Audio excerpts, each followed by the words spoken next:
नमस्कार, आप देख रहे हैं फास्ट न्यूज इंडिया और मैं आप सबके साथ नीतू सिंह। आइए नजर डालते हैं आज तक के तमाम बड़ी खबरों पर। बोकारो पुलिस को मिली बड़ी सफलता। जी हां, बोकारो पुलिस को मिली बड़ी सफलता। एक मोस्ट वांटेड चेन स्नेचर को पुलिस ने किया गिरफ्तार। आइए देखते हैं रामगढ़ से हमारे संवाददाता नदीम उल्लाह की रिपोर्ट।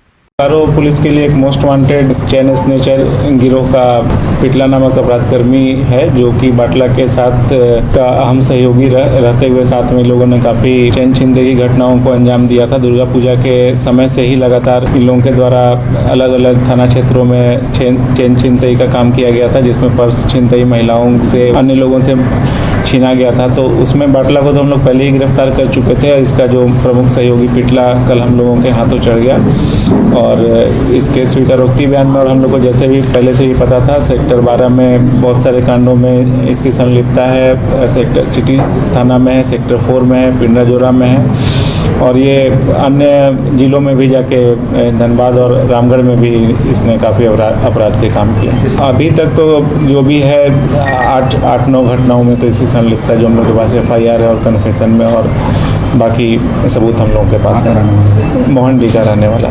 पिछले दिनों इसकी कुर्की जब्ती भी हुई थी, उसके कुछ ही दिनों 2 दिन के बाद ही ये पुलिस के हाथों चढ़ा। पुलिस ने साइबर अपराधियों को किया गिरफ्तार। जी हां, झारखंड के रामगढ़ जिला के देवघर में पुलिस ने साइबर DSP नेहा वाला के नेतृत्व में मोहनपुर थाना क्षेत्र में छापेमारी कर 11 साइबर अपराधियों को किया गिरफ्तार। 9,000 नगद, 24 मोबाइल, 12 ATM, 11 पासबुक बरामद किए। ये साइबर अपराधी बैंक कस्टमर केयर प्रतिनिधि बनकर लोगों से ठगी करते थे। आइए देखते हैं रामगढ़ से हमारे संवाददाता नदीम उल्लाह की रिपोर्ट। लॉकडाउन बढ़ने के चर्चे पर लगा पूर्ण विराम। जी हां, झारखंड के रामगढ़ जिला में लॉकडाउन बढ़ने के चर्चे पर झारखंड सरकार ने पूर्ण विराम लगा दिया है। लॉकडाउन बढ़ाने की खबरों के बीच सरकार ने बड़ा निर्णय लिया है। अब झारखंड में लॉकडाउन नहीं बढ़ेगा। वहीं मंगलवार से राज्यों में जूता, चप्पलों और कपड़ों की दुकानें भी खुल जाएंगी। सरकार ने लॉकडाउन के कारण चरमराई अर्थव्यवस्था को फिर से पटरी पर लाने की पहल शुरू कर दी है। आइए देखते हैं रामगढ़ से हमारे संवाददाता नदीम उल्लाह की report. All India railway men's federation ने मनाया काला दिवस। जी हां, यूपी के बरेली जिला AIRF के आह्वान पर काला दिवस मनाने के उपलक्ष्य में नरमू के मंडल कार्यालय जितनगर में यूनियन के सभी पदाधिकारियों तथा कार्यकर्ताओं ने हाथों में काली पट्टी बांधकर तथा बैच लगाकर विरोध दिवस मनाया। इस अवसर पर नरमू के केंद्रीय अध्यक्ष श्री बसंत चतुर्वेदी ने बताया कि भारत सरकार ने पहले ही रेलवे के कई विभागों को ठेके पर देकर और कई विभागों में निजीकरण करके रेलवे को टुकड़ों टुकड़ों में बेचने की साजिश कर रही है और अब श्रम कानूनों में संशोधन करके तथा टेंडर ऑफ मर्जर के नाम पर कटनी छटनी करके रेलवे कर्मचारियों की कमर तोड़ने पर लगी हुई है। यही नहीं, इस आपात स्थिति में जहां एक और भारत सरकार को रेलवे कर्मचारियों के हित के बारे में सोचना चाहिए, वहीं ऐसा ना कर भारत सरकार द्वारा रेलवे कर्मचारियों को 1.5 वर्ष तक DA पर रोक लगाकर रेलवे कर्मचारियों को आर्थिक नुकसान पहुंचाया गया। यही नहीं, 24 घंटे काम करने वाले रेलवे कर्मचारी जो अपने परिवार का जीवन खतरे में डालकर देश सेवा में जुटे हुए हैं, उन्हें कोरोना वायरस का सम्मान भी अभी तक नहीं दिया गया, जिसके अंतर्गत 50 लाख का बीमा संरक्षण रेलवे कर्मचारियों को नहीं दिया गया, जो उनके साथ अन्याय है। उन्होंने कहा कि कई बार आश्वासन देने के बावजूद भी आज तक पुरानी पेंशन बहाल नहीं की गई है। सरकार श्रम कानूनों में संशोधन कर पूंजीपतियों को लाभ पहुंचाने का षड्यंत्र कर रही है, जिसे all India railway men's federation किसी हाल में बर्दाश्त नहीं करेगी। विरोध दिवस पर नरमू के VN Singh, Kamran Ahmad, Ramkishore, rice Ahmad, CD Awasthi, नूतन प्रकाश, परवेज आलम आदि पदाधिकारी एवं कार्यकर्ता उपस्थित रहे। आइए देखते हैं बरेली से हमारे संवाददाता शाहबाज बेग की रिपोर्ट। और जो हमारा DNS रिलीफ है, DA और DR, वो 1.5 वर्ष के लिए हमारा फिक्स कर दिया गया। इसमें ना तो कर्मचारी पद से पूछा गया, ना उनसे कोई सहमत दी गई, ना ही किसी प्रकार की कोई हम लोगों को जानकारी दी गई। अचानक एक तुगलकी आदेश जारी कर दिया गया कि आपका DA और DR 1.5 वर्ष के लिए फिक्स किया जा रहा है, उसके विरोध में। दूसरा, जो श्रम कानूनों में संशोधन किया जा रहा है, इससे मजदूरों के हकों का गला घुट जाएगा, क्योंकि तब मजदूर अपनी आवाज़ भी निकालने के लिए 10 बार सोचेगा और कोई अगर हड़ताल वगैरह पर जाता है तो आप उसको नौकरी से निकाल देंगे।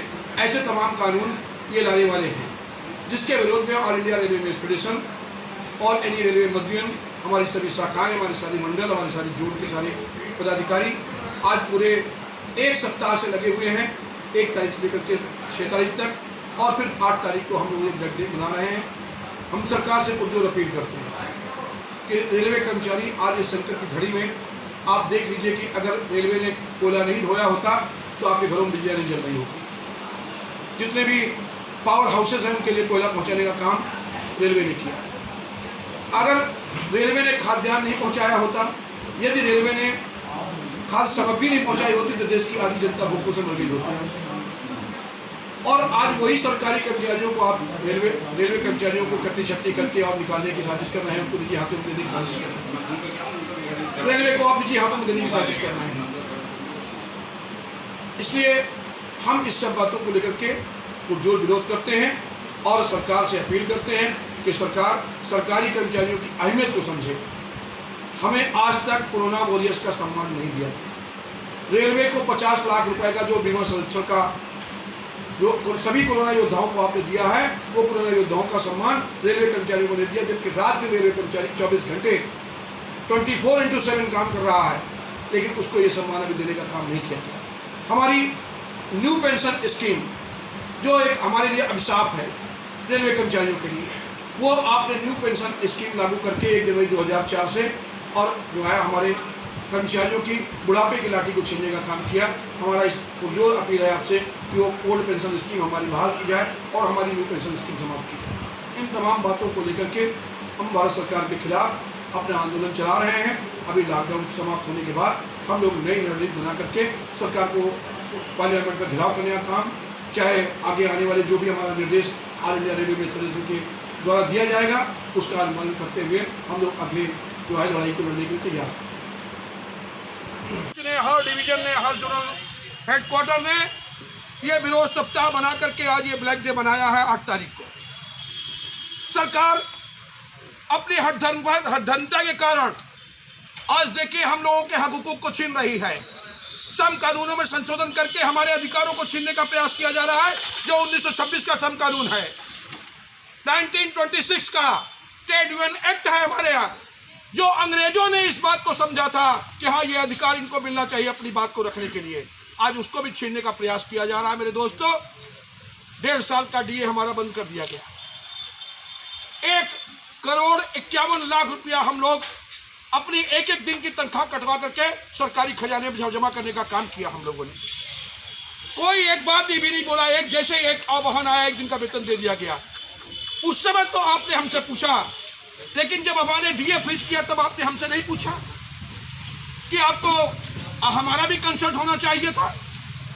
कामरेड श्री गोपाल मिश्रा एनजेसी के सेक्रेटरी हैं, उनसे पूछना चाहिए था, लेकिन किसी से भी ना बात की। और एक बहुत खतरनाक आपका जो अभी मल्टी स्केलिंग के नाम पर नया नियम, सारे विभागों को, आपके वर्कशॉप में जितने विभाग हैं अलग अलग अभी कैटेगरी है ना, कोई पीसीओ में है, कोई टूल में है, कोई फलाना, सबको मर्ज कर दो, एक कॉमन कैटेगरी बना करके बाकी पोस्टों को सरेंडर कर दो। 8 डायरेक्टरों की हमारे पास पूरी चिट्ठी, और यहाँ पर हमारे परवेज बाबू हैं, राम किशोर वगैरह, सब बड़े होशियार लोग हैं। ये थे अभी के कुछ खास समाचार, और कुछ खास समाचार के लिए आगे बने रहिए हमारे फास्ट न्यूज इंडिया के साथ। तब तक के लिए मुझे दीजिए इजाजत। धन्यवाद।